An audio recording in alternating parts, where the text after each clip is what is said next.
Good afternoon or good morning, wherever you are happen to be in the world. My name is Henstock. I'm from Sydney, Australia, and I'll be talking to you today about the Asian Herbs and Space program that I'm a part of with myself and my students, and also why it's particularly exciting as a project for my students and just in general for space and human exploration of space, and just the idea and the concept of helping humans survive in off-world. And when we think about it, the reason I find it quite exciting is that the idea of human beings leaving Earth and going on to colonize other places like the lunar surface or the Martian surface or other planets or further abroad is this notion of needing to become self-sufficient, and the survival of those colonies does require the ability to produce food, produce air and water, and resources that were required for any sort of colony to grow and thrive. And we're only just starting to scratch the surface of what that actually means. We're starting to understand the effects of exposure of microgravity to the human body, to other organisms that are being tested and grown on the International Space Station. And we're starting to understand as well, we're starting to explore what it means to actually develop the capacity to take a colony and set it up off-world and have it thrive and survive. And one of those aspects is the sorts of plants and stuff that we would need to use, and how those plants would react to the exposure of space and radiation in the journey from here to wherever the destination happens to be. So this is a really exciting project for us to be at, because we need to understand and be able to predict what's going to happen to those organisms on the way to the colony, and to make sure that when they get there and they grow them into their crops, that it's going to be what they expect and be able to provide the same sort of nutrition and the same sort of resources that they expect. So the Asian Herbs and Space Program is the third particular program of the Kaiba program. And its objectives is to look at in helping encourage scientific research between students and schools and universities and space agencies. And I find this particularly exciting because it's this idea of real world science and contributing to the future of scientific research and space exploration. So it has a real component to it, which is something that I find as a teacher, I find very exciting. It's to promote the understanding of environmental and microgravity science, develop those interest and skills in science and space experiments, and that whole method of what does it take to actually conduct an accurate, reliable, and valid scientific experiment for space exploration and beyond. To keep students interested in engaging further research, connect students with academics nationally, internationally, because the future of humanity off-world is truly a global prospect rather than an individual nation or an individual organization. So being able to connect students to other students around the world who are doing similar things, to connect with scientists and researchers around the world, this is a particularly important aspect of what we're trying to do. And also to understand the effects of microgravity and radiation on plant growth, and compare that to what we know already here on Earth, but being able to actually compare them side by side and test to see, is there actually any difference or any change or any effect that we might need to take into consideration before we send our colonists off with a packet full of seeds to go and land on an off-world site. So one of the seeds that we've actually been involved with is the sweet basil seeds. So in this particular example, the Japanese Space Agency sent basil seeds up into the space station, and they were up there for about a month. They were growing, and they were testing them to see what the effect was on microgravity, and then they were turning them down to Earth. Now, the thing that's quite exciting here is that once they come back to Earth, we can actually have a look at the really detailed analysis of any morphological changes, and even sort of other things like any gene expressions that might have changed, that could change the features and traits of the plant. The smell might have changed. The oil production may have changed, and potentially if the gene expression is changing, that might change what the plant might taste like and what nutrients it might be able to provide, etc. And being able to compare that then with earthbound seeds and being able to see those differences. So what's happening is that students here on Earth are actually comparing seeds from the same batch of seeds and actually saying, okay, well, we're growing them here on Earth. We'll compare the data with those grown on the space station, and we can have a look at those differences and see what's happening.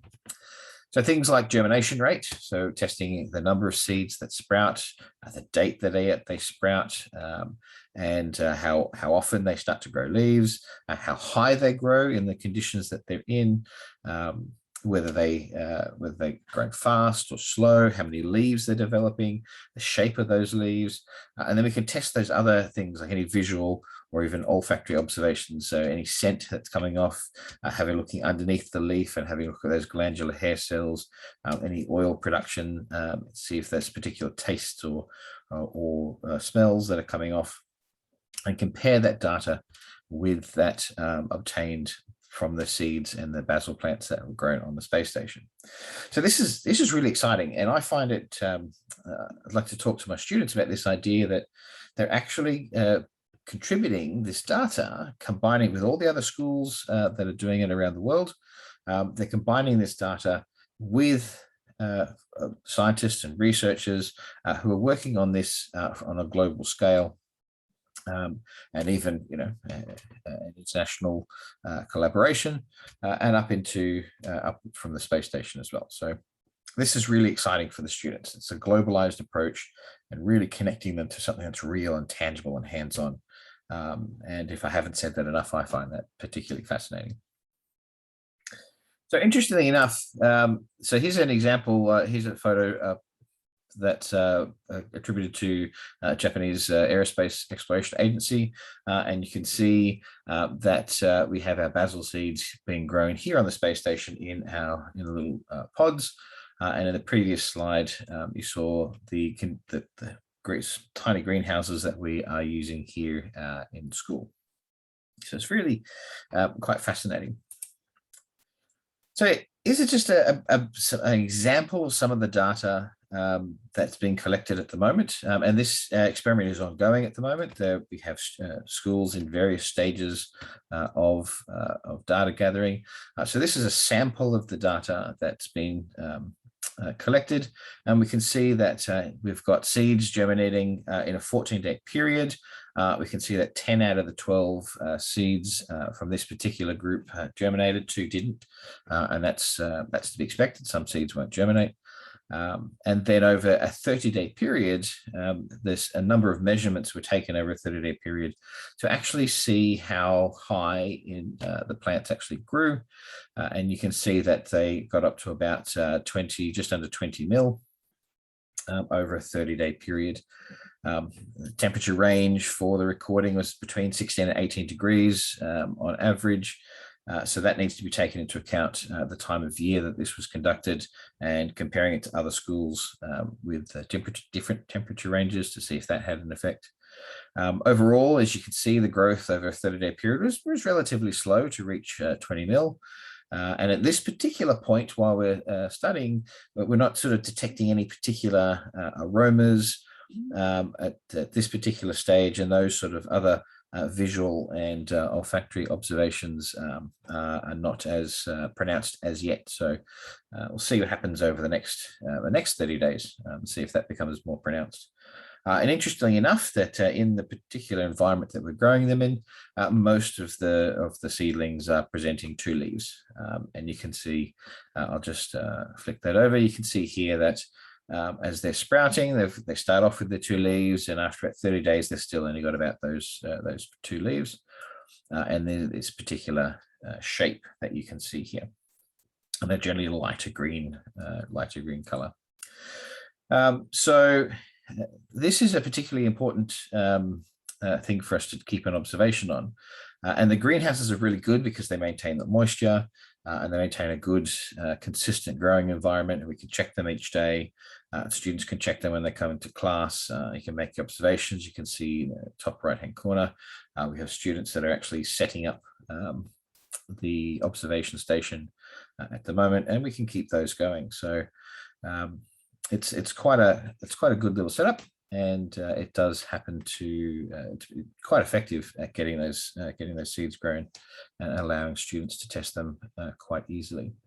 Now, I do need to point out that the Office of the New South Wales Chief Scientist has quite generously supported this particular aspect by providing 100 kits to be sent out to schools across New South Wales, especially to some of the areas of low socioeconomic students and schools that otherwise may not have been able to participate in something like this. So this is a really important step to take to make sure that students around the state and students in other places can access this sort of activity and contribute and make their contributions to an international study, and be able to down the track turn around and say that they had a hand in collecting that data and learning those aspects as well. So I think it's a really important thing that we're actually being able to do there. One of the other seeds that has been looked at the moment is the wattle seeds. And you can, this one, the wattle seeds is one that's currently also ongoing.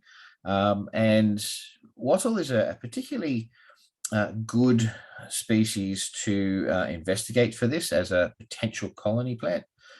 Because it's over, as we study wattle, we've seen that it can help restore damaged ecosystems. It can become a cover crop that helps other plants grow that it might be planted later, so it sort of helps protect them. It's a fairly hardy plant. It's able to survive in different conditions, and it's so far has been shown to survive that lengthy exposure to space and germinate in greenhouses, and that might allow those germinations to take place on other planets. It's really fast growing, which is an important thing to do in establishing an off-world colony. It puts nutrients back into the soil and helps break that soil up, making it really easy for other crops and other plants to grow. So just on those aspects, it's a really exciting plant to have a look at. For an Australian perspective, First Nations Australians have been using wattle for 50, 60,000 years as a food source, looking at the seeds, the flour, the gum, the roots, and even dissolving the gum as a drink. It can be used as a host and a shelter for other organisms that can also be used as a food source. It's got medicinal purposes that the First Nations Australians have used for headaches and skin complaints, acne, pains, infections, colds, toothaches. And it's quite a sturdy material that can be used for things like tools like spears, boomerangs, shields, handles, tools, digging sticks, and the bark itself can be stripped down to things for string, bags, nets, that sort of thing. So as an all-purpose plant, an all-purpose organism, it makes a really good candidate and a really strong candidate for an off-world colony species that can provide food, resources, tools, and help set up the environment for new crops and new plants to come in afterwards. And they live for about 30 years if they're grown and looked after as well. So, they produce plenty of seeds to keep those crops growing. So it's quite an interesting idea to think that this one particular plant can provide that for a colony setting up. So it makes sense as a species for us to have a look at.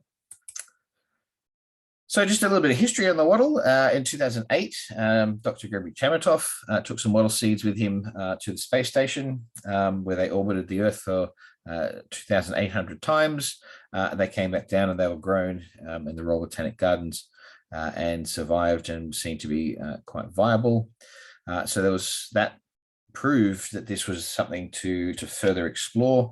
And in 2020, gold and wattle seeds were handed over to the Japanese Aerospace Exploration Agency, and again taken to the International Space Station for 6 months. And those seeds are now back on Earth and are currently being dispersed to students around Australia. And this national project, again, is designed to compare earthbound seeds with spacebound seeds, and to see if there's any difference in the plant that actually grows from them. It's really important, as Jackie Carpenter from One Giant Leap said, this data is important. We need to make sure that the students are doing the same things. So it's a consistent approach. The same soil will be provided, the same resources will be provided. Excuse me. And the same growing condition, or the same growing environment, so we can get a nice big data set that statistically can give us some really good information to compare with and look at the effects of microgravity on these seeds. So this particular project, and the reason that it's quite exciting, is that we can participate in these particular programs, and we can do this with the support of One Giant Leap and the Office of the Chief Scientist in New South Wales. As I said, 100 kits were sent out to schools in those low socioeconomic areas, supported by the Chief Scientist and Engineer of New South Wales, to allow those to happen. This is more, and as a teacher, as I said earlier, this is more than just a simple classroom experiment, growing plants from seeds. This is actively contributing their data to collaborating scientists across the world who are part of this particular program. The students are getting from this some real world scientific experience in scientific processes, in collaboration. They're contributing to groundbreaking research that will inform human survival off-world. And whilst that's something that we may not necessarily appreciate right now, when it happens, to be able to look back and go, hey, I was part of that. That is a huge thing for many, many students and teachers. And as an idea of connecting and working with people from all over the world, it helps us gain that deeper insight into that globalized connectedness of science, space exploration, and that collective drive for humanity. And one of the things I always like to tell my students is, when we are looking at things and solving for space and space exploration, we're often finding solutions for here on Earth. And if we can find how to set up a colony on the surface of Mars, that can certainly allow us greater insights on how potentially we can set up viable colonies in some of the most arid places here on Earth. So overall, that's sort of a brief overview of the Seeds in Space program.